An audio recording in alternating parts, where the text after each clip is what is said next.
Hey everybody, Ranchin here, bringing you all this dark of commentary, and I am going back to my roots! Oh yeah! Pro League, round 4 of the Pro League coming up for you, ladies and gentlemen, and we have an awesome match coming up right ahead. Woongjin Stars against Samsung KHAN, GGplay against JuNi. This is going to be awesome, awesome, awesome, awesome, awesome. I've been away for a while from the Pro League, been focusing on the MSL while the Women's League was going on, but now I am back, fully back into the swing of things, and I'm so excited. New map pool, 4 new maps, 1 reworked map, only 1 old map, so it's going to be such a new thing here. 4, 3, 2, 1, go. Oh baby, yeah! And we're going to start it off on one of the new maps, Battle Royale, which is kind of weird because you see right there the starting positions are very close to each other. So here at the say 10, 11 o'clock northwestern position is going to be JuNi and in yellow, and that means at the 5-ish o'clock southeastern position is going to be GGplay in brown.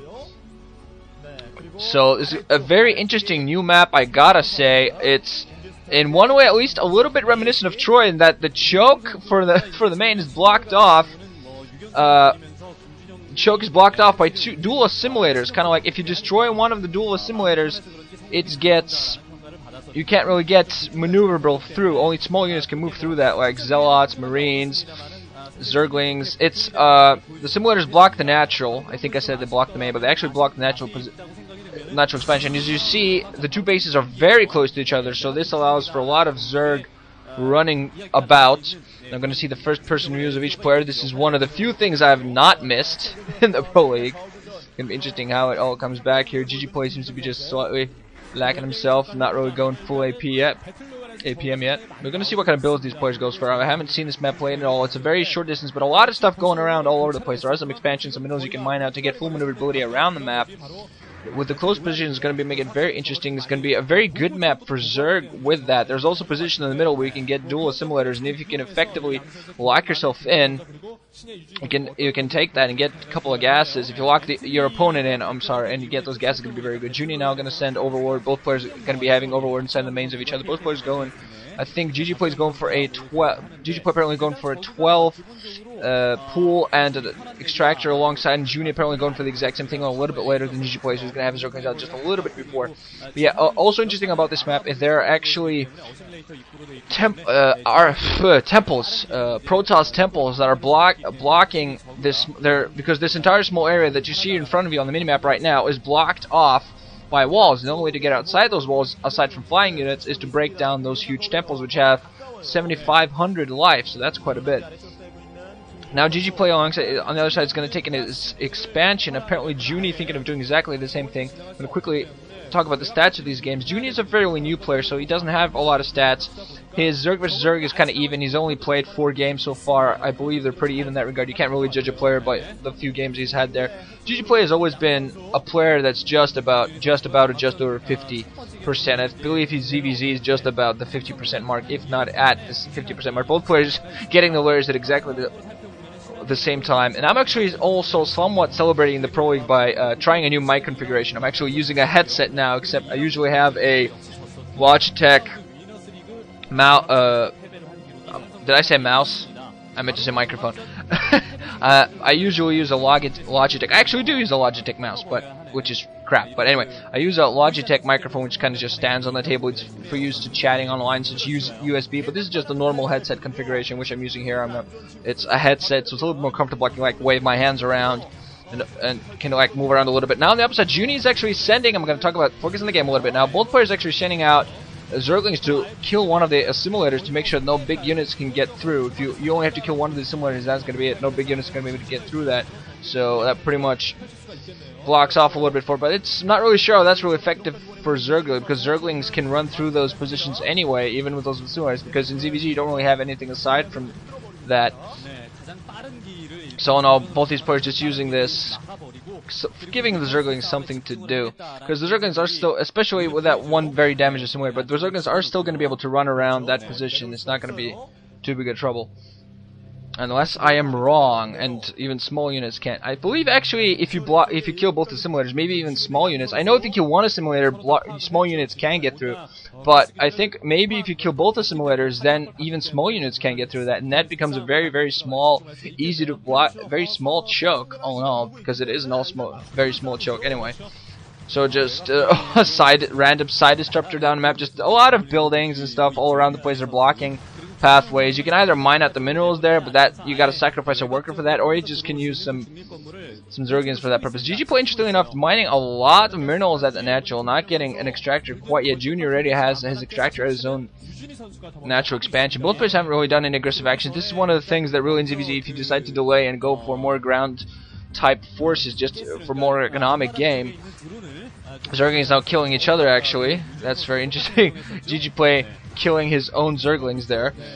Apparently got himself into a corner where they become completely useless, so he probably just needed the Psy, because the zerglings just sitting around there not helping him out at all. He needed the Psy, most likely, because didn't have the Overlord there at the time. That's very interesting, so that's probably why he's decided to sacrifice those zerglings. Now he's probably getting his mutas out there, both players actually, so it is going to come down to mutas micro. Both players is probably taking care of those simulators. It's just, I haven't seen the mechanics on this map quite yet, so I wasn't around during the times of Troy in commentary, so I only have to go by what I remember, not exactly what I know, but now I'm going to get the experience for that. The Scourge for GGplay actually going to fly out, not Mutalisks, but Scourge. They're going to fly out, instantly kill 2 Mutalisks.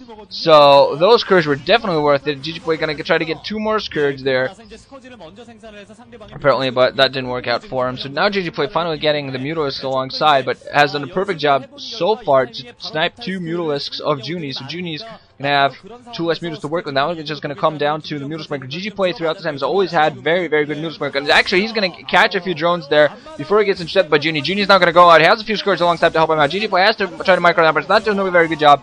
Gets several of his Mutalisks caught by the Scourge, and now finally reinforcing his own Mutalisks. So he should be able to go in for attack again. Has his own Scourge alongside. Really has to utilize all of his forces. What this basically does, what this map really does in a ZVZ is make sure that you only use Mutalisks. You're not going to be able to run in with your Zerglings to support to kind of like upset the attack pipe finding, the aiming. You know, your Mutalisks are always going to be aiming at the opposite Mutalisk, because if you have some Zerglings alongside, you can confuse the Mutalisks, and Mutalisk could accidentally, one of the bounces could go onto the Zerglings instead of the Mutalisks if you have those right under. So that kind of makes sure that some of your Mutalisks do not get some of the damage that they could get otherwise. Both players still just flying around so far.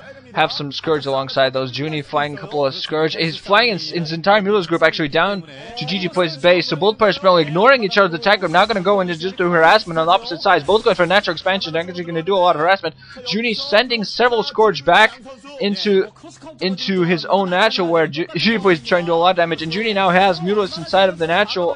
GGplay going to try to catch a lot of force pointing. Is actually going to go for the Spire. So GGplay has to do a lot of damage to the opposite side because he's going to lose his own Spire. I hope he spawns some Mutalisks before that happened, because now he's going to aim for JuNi's own Spire. So all in all, that's all going to come down to this might actually even become an elimination game. Evolution Chamber is now being built by GGplay, so trying to protect his natural. He did build the Evolution Chamber, now trying to get some Spore colonies down there. I'm not seeing JuNi do the same thing, so this all could actually be a ZVZ elimination game. That would be pretty awesome. Now GGplay is actually moving towards the natural of JuNi itself, just trying to make sure there are no Spore colonies going anywhere, killing all the drones, now trying to kill all the buildings. Has a lot of Scourge flying around, so both players actually have a lot of Scourge just in case any extra Mutalisks pop out. So this might actually come to an elimination game.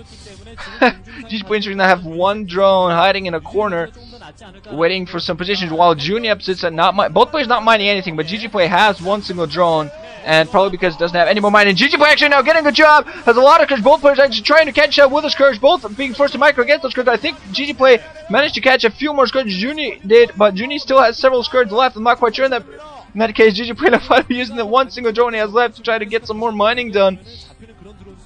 And now, apparently, JuNi did have enough minerals, did have enough something to build something, so I assume for Isaac that's going to be drones, because nothing else really comes to mind. On the opposite side, GGplay is actually going to use that last drone to build a Spore colony, try to get some air defense down there, just in case he has to meet JuNi's forces back in the air. Now GGplay is going to be forced to micro around. He doesn't have as many air forces as JuNi's. JuNi is actually doing a pretty good job. GGplay in a lot of trouble here. JuNi has still plenty of Mutalisks, while GGplay is going to be forced to retreat.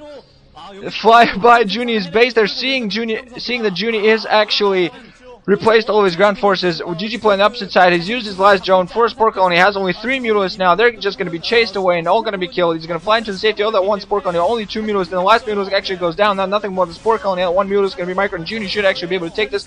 Has a quite large group of mutalisks, and he still has. He's building a lot of drones. GG coming from GGplay. So first set going to go to Samsung KHAN. If I sound a little bit clueless about the new map, I apologize because honestly I don't know the new mechanics yet. I have no idea how the new mechanics work. But wow, JuNi, one of the new zergs. You got to be very proud of himself right there, getting his easy, getting the first win here. And this, of course, is the old format, so wins very important here, as of course they always are. So GG guys, ranching out.